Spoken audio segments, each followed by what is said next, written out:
வணக்கம், நான் உங்கள் மோகனா. 21/8/2025 வியாழக்கிழமை. வாங்க செய்திக்குள்ள போகலாம். தினத்தந்தி செய்திக்குள்ள போகலாம். மதுரை ஆகஸ்ட் 21 குற்றப்பத்திரிகை தாக்கல் செய்த சிபிஐக்கு பாராட்டு. அஜித்குமார் கொலையில் உயர் அதிகாரிகளுக்கு தொடர்பா? மேலும் பல கேள்விகள் இருப்பதால் விரிவாக விசாரிக்க மதுரை ஐகோர்ட் உத்தரவு. அஜித்குமார் கொலை வழக்கில் குற்றப்பத்திரிகை தாக்கல் செய்து பாராட்டுக்குரியது என்றும் இந்த சம்பவத்தில் உயர் அதிகாரிகளுக்கு தொடர்புள்ளதா என்பதும் உள்ளிட்ட மேலும் பல கேள்விகள் இருப்பதால் விரிவாக விசாரிக்க சிபிஐ மதுரை ஐகோர்ட்டுக்கு உத்தரவிட்டது. நகை திருட்டு புகாரில் தனிப்படை போலீசாரின் விசாரணையின் போது சிவகங்கை மாவட்டம் மடப்புரம் கோவில் காவலாளி அஜித்குமார் அடித்துக் கொல்லப்பட்ட வழக்கில் ஆகஸ்ட் 20ஆம் தேதிக்குள் நேற்றைக்குள் குற்றப்பத்திரிகை மதுரை மாவட்ட கோர்ட்டில் தாக்கல் செய்ய வேண்டும் என சிபிஐக்கு மதுரை ஐகோர்ட் உத்தரவிட்டது. அதன்படி அஜித்குமாரின் மரணம் தொடர்பான விசாரணை தீவிரமாக சிபிஐ விசாரித்து நேற்று குற்றப்பத்திரிகை மதுரை மாவட்ட தலைமை குற்றவியல் மேஜிஸ்திரேட் கோர்ட்டில் தாக்கல் செய்தது. இது தொடர்பான வழக்கு மதுரை ஐகோர்ட்டில் நீதிபதிகள் SM சுப்பிரமணியம், அருள்முருகன் ஆகியோர் முன்பு நேற்று வந்தது. அப்போது சிபிஐ வக்கீல் முகைதீன் பாஷா ஆஜராகி அஜித்குமார் கொலை வழக்கின் குற்றப்பத்திரிகை கீழ் கோர்ட்டில் தாக்கல் செய்யப்பட்டுவிட்டது. நகை மாயமானதாக நிக்கிதா அளித்த புகார் தொடர்பான ஆவணங்கள் இன்னும் சிபிஐக்கு கிடைக்கவில்லை. அது தொடர்பாக தனியாக வழக்கு பதிவு செய்து விசாரிக்கப்படும் என்றார். இதையடுத்து நீதிபதிகள் நிக்கிதா புகார் தொடர்பான ஆவணங்களை ஒரு வாரத்தில் சிபிஐயிடம் உள்ளூர் போலீசார் ஒப்படைக்க வேண்டும். அதன் பேரில் சிபிஐ வழக்கு பதிந்து விசாரிக்க வேண்டும். அஜித்குமார் வழக்கில் தடய அறிவியல் சோதனை முடிவுகள் கிடைக்கப்பெற்ற உடன் இந்த கொலை வழக்கில் உயர் அதிகாரிகளுக்கு தொடர்பு இருக்கிறதா இல்லையா என்ற கோணத்தில் சிபிஐ விசாரிக்க வேண்டும் என்று உத்தரவிட்டனர். மேலும் நீதிபதிகள் இந்த வழக்கில் போலீசார் மீது கடுமையான குற்றச்சாட்டுகள் தெரிவிக்கப்பட்டு உள்ளன. எனவே பாதிக்கப்பட்ட தரப்பினருக்கு உரிய பாதுகாப்பு வழங்குவது அவசியம். அஜித்குமார் கொலை வழக்கு விசாரணையை தொடர்ந்து கண்காணிப்போம் என உறுதியளித்தனர். பின்னர் அஜித்குமார் கொலை வழக்கு விசாரணையை சிபிஐ முறையாக நடத்தி வருகிறது. மேலும் இந்த சம்பவம் தொடர்பாக சிபிஐ அதிகாரிகள் விரைவாக விசாரணை நடத்தி குற்றப்பத்திரிகை தாக்கல் செய்து பாராட்டத்தக்கது. பல்வேறு கட்ட விசாரணை முடிந்த போதும் மேலும் பல கேள்விகள் விரிவாக விசாரிக்க வேண்டும். அது தொடர்பான விசாரணையும் அறிக்கையும் இந்த கோர்ட்டில் தாக்கல் செய்ய வேண்டும் என நீதிபதிகள் உத்தரவிட்டு அடுத்த கட்ட விசாரணையை செப்டம்பர் மாதம் 24ஆம் தேதிக்கு ஒத்திவைத்தனர். அப்புறம் பாருங்க, அடுத்ததை பாருங்க. தாவேகா மாநாட்டுக்கு பேனர் வில்லிபுத்தூர் ஸ்ரீவில்லிபுத்தூர்ல வைத்த மாணவர் மின்சாரம் தாக்கி சாவு. ரொம்ப கொடூரமா பாருங்க. ரொம்ப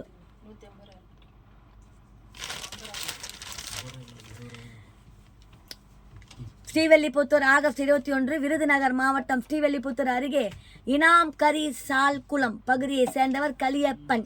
இவருடைய மகன் கலீஸ்வரன், வயசு 19. இவர் ஸ்ரீவில்லிபுத்தூர் அருகே தனியார் கல்லூரி ஒன்றில் PSC படித்து வந்தார். இவர் விஜய் அவர்கள் கட்சியின் தொண்டர் ஆவார். இன்று வியாழக்கிழமை மதுரையில் நடக்கும் தாவேகா மாநாடு குறித்து இனாம் கரிசல்குளம் பகுதியில் பேனர் வைக்க ஏற்பாடு செய்திருந்தார். இதற்காக இரும்பு குழாய் ஒன்றை எடுத்து வந்தார். அந்த குழாய் அப்பகுதி வழியாக சென்ற மின்கம்பியில் பட்டு அவரை மின்சாரம் தாக்கியது. உடனே மயங்கி விழுந்தார். இதையடுத்து அக்கம் பக்கத்தினர் அவரை மீட்டு சிகிச்சைக்காக ஸ்ரீவில்லிபுத்தூர் அரசு ஆஸ்பத்திரிக்கு கொண்டு சென்றனர். அங்கு அவரை டாக்டர் பரிசோதனை செய்து போது காளீஸ்வரன் ஏற்கனவே இறந்து விட்டதாக தெரிய வந்தது.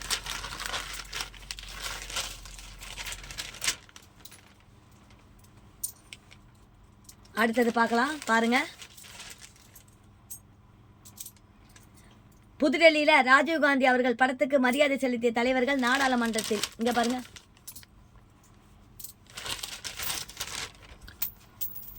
மறைந்த முன்னாள் பிரதமர் ராஜீவ்காந்தியின் பிறந்த நாள் நேற்று கொண்டாடப்பட்டது. இதனையொட்டி டெல்லியில் ராஜீவ்காந்தி அவர்கள் நினைவிடமான வீரா பூமியில் அவருடைய குடும்பத்தினர் காலையில் மரியாதை செலுத்தினார்கள். ராஜீவ்காந்தி அவர்களின் மனைவியும் காங்கிரஸ் மூத்த தலைவருமான சோனியா காந்தி மகனும் மக்களவை எதிர்க்கட்சி தலைவருமான ராகுல் காந்தி மகளும் வயநாடு MPயுமான பிரியங்கா காந்தி அவர்களும் மற்றும் கணவர் ராபர்ட் வாத்ரே இவர்களுடைய மகன் ஹரைன் வாத்ரே உள்ளிட்ட குடும்ப உறுப்பினர்கள் இதில் பங்கேற்றனர். மேலும் அகில இந்திய காங்கிரஸ் தலைவர் மல்லிகார்ஜுனா கார்கே தலைமையில் காங்கிரஸ் நிர்வாகிகளும் பங்கேற்றனர். இதனைத் தொடர்ந்து பழைய நாடாளுமன்றத்தின் மைய கட்டிடத்தில் உள்ள ராஜீவ்காந்தியின் உருவப்படத்துக்கு மரியாதை செலுத்தும் நிகழ்ச்சியிலும் சோனியா காந்தி அவர்கள், ராகுல் காந்தி அவர்கள், பிரியங்கா காந்தி அவர்கள் உள்ளிட்டோர் கலந்து கொண்டு மலர் தூவி மரியாதை செலுத்தினார்கள். இந்த நிகழ்ச்சி மக்களவை சபாநாயகர் ஓம் பிர்லா தலைமையில் நடைபெற்றது. மேலும் பல்வேறு MPக்கள் இதில் பங்கேற்று ராஜீவ்காந்தி மரியாதை செலுத்தினர். முன்னாள் பிரதமர் மோடி அவர்கள் தனது எக்ஸ் தள பக்கத்தில் ராஜீவ்காந்தி அவர்கள் நினைவு கூர்ந்து பதிவிட்டு இருந்தார்.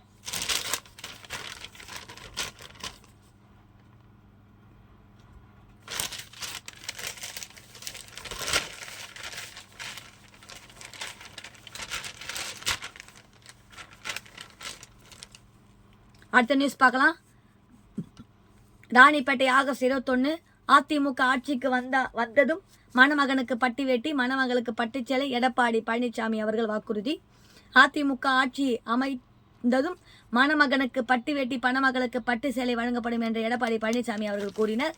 அதிமுக பொதுச் செயலாளருமான எடப்பாடி பழனிசாமி அவர்கள் மக்களை காப்போம் தமிழகத்தை மீட்போம் என்ற தலைப்பில் நாடாளுமன்ற தொகுதிகள் வாரியாக சுற்றுப்பயணம் மேற்கொண்டு வருகிறார். அதன்படி அவர் நேற்று மாலை ராணிப்பேட்டை சட்டமன்ற தொகுதி முத்துக்கடை பஸ் நிலையம் அருகே திரண்டு இருந்து பொதுமக்களை மத்தியில் பிரச்சாரம் மேற்கொண்டார். அப்போது எடப்பாடி அவர்கள் பேசியதாவது: திமுக ஆட்சியில் சட்டம் ஒழுங்கு சீர்கேடு, பெண்கள், முதியோர் என ஒட்டுமொத்த பொதுமக்களும் பாதுகாப்பு இல்லை. போதைப் பொருள் விற்பனையால் இளைஞர்கள் சீரழிகிறார்கள். திமுகவின் 51 மாத கால ஆட்சியில் கிராமம் முதல் நகரம் வரை போதைப் பொருள்கள் விற்பனை நடக்கிறது. 7 மாதங்களில் 850 கொலைகள் நடந்திருக்கிறது. கடந்த 18 நாட்களில் 63 கொலைகள் நடந்திருக்கிறது.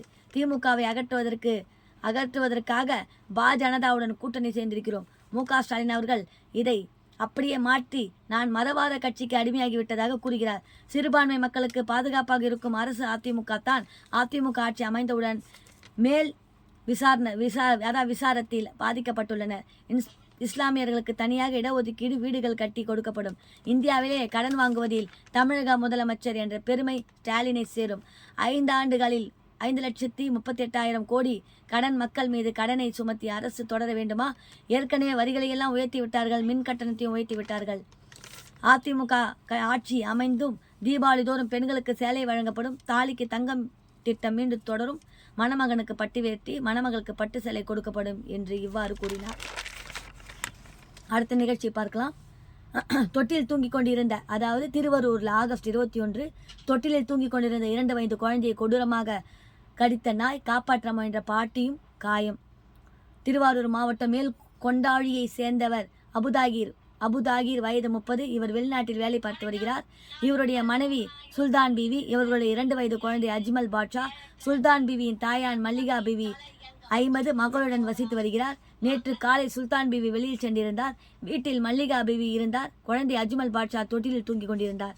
அப்போது திடீரென வீட்டிற்குள் புகுந்த நாய் ஒன்று தொட்டிலில் தூங்கிக் கொண்டிருந்த போது அஜ்மல் பாட்ஷாவை கொடூரமாக கடித்தது. இதனால் ஏங்க குழந்தை தொட்டியில் தூங்கி நிற்குது, நாய் எப்படிங்க உள்ளே வந்து? நாய் வர வரைக்கும் அந்த தெருவில் இருக்கிறவங்களாம் என்ன பண்ணுவாங்க? அந்த குழந்தை எப்படி கடிச்சிருக்கு பாருங்களேன்.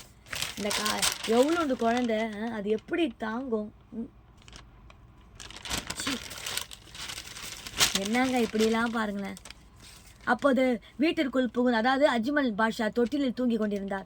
அப்போது திடீரென வீட்டிற்குள் புகுந்த நாய் ஒன்று தொட்டியில் தூங்கி கொண்டிருந்த குழந்தை அஜ்மல் பாட்ஷாவை கொடூரமாக கடித்தது. இதனால் குழந்தையை அலறி அடித்து சத்தம் கேட்டு ஓடி வந்த அவங்க பாட்டி மல்லிகா பேவி குழந்தையை நாய் கடித்ததை கண்டு அதிர்ச்சி அடைந்தார்.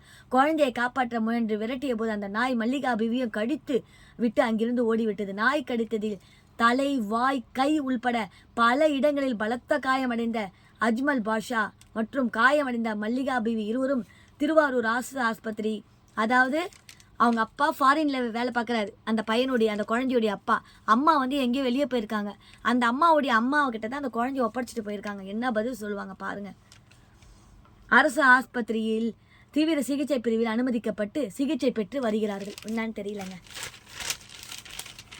அடுத்தது பாருங்க. பெண் போலீசிடம் தங்கச்சங்கிலி பறிப்பு.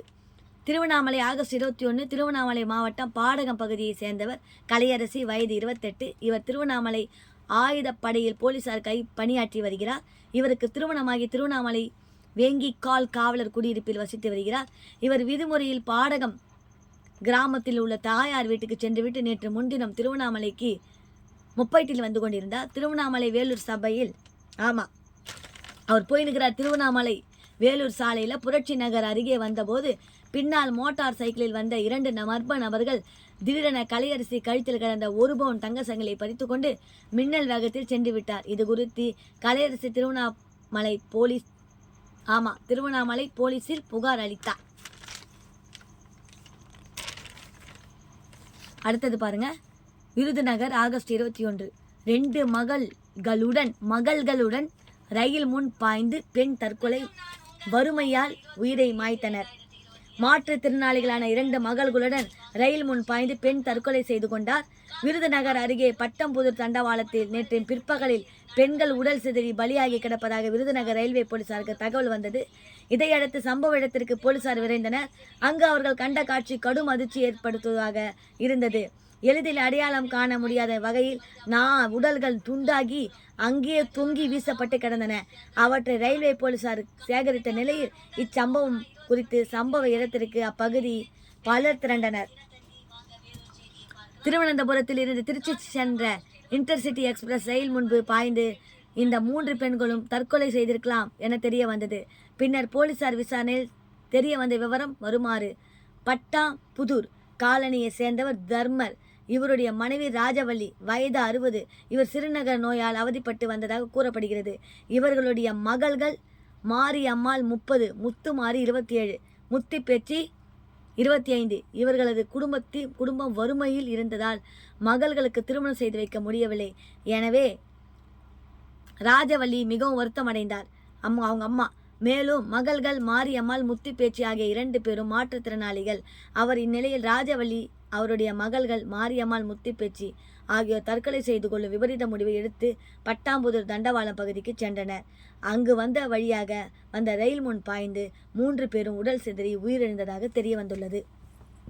பாவங்க, கொடுமை. அடுத்தது பாருங்க, விருதாச்சலம் ஆகஸ்ட் 21. மரத்தில் கார் மோதி 3 வாலிபர்கள் பலி. கடலூர் மாவட்டம் விருதாச்சலம் அடுத்த எருமனூர் புதிய காலனியில் உள்ள முத்துமாரியம்மன் கோவிலில் திருவிழா நடைபெற்று வருகிறது. இதையொட்டு நேற்று முன்தினம் இரவு தெருக்கூத்து நடைபெற்றது. அப்போது நள்ளிரவு 1 மணி அளவில் அதே பகுதியை சேர்ந்த கண்ணன் மகன் வெங்கடேசன், வயது 25, இவரது தம்பி கௌதமன் 20, இவரது நண்பர்களான பாபு, மகன் ஆதினேஷ், வீரபாண்டியன், மகன் ஐயப்பன், மணி மகன் பேர் வேல்முருகன், பச்சை முத்து மகன் நடராஜன் ஆகிய 6 பேரும், எல்லாருக்கும் மகன் போட்டு வச்சிருக்காரு. 6 பேருமே மகன் தானா. 6 பேரும் டீ குடிப்பதாக காரில் புறப்பட்டு விருதாச்சலம் கொளஞ்சியப்பர் கோவில் அருகே புறவழி சாலைக்கு சென்றனர். காரை வெங்கடேசன் ஓட்டினார். கொளஞ்சியப்பர் கோவில் அருகே வந்தபோது திடீரென கட்டுப்பாட்டை இழந்து தாறுமாறாக ஓடிய கார் சாலையின் இடதுபுறமாக உள்ள மரத்தில் மோதி தலை குப்புற கவிழ்ந்து புதருக்குள் பாய்ந்து விபத்துக்குள்ளானது. இதில் கார் அப்பளம் போல நொறுங்கியது. இந்த விபத்தில் ஆதினேஷ், ஐயப்பன், வேல்முருகன் ஆகிய 3 பேரும் இரத்த வெள்ளத்தில் சம்பவ இடத்திலேயே பரிதாபமாக இறந்தனர். மற்ற 3 பேரும் படுகாயம் அடைந்தனர்.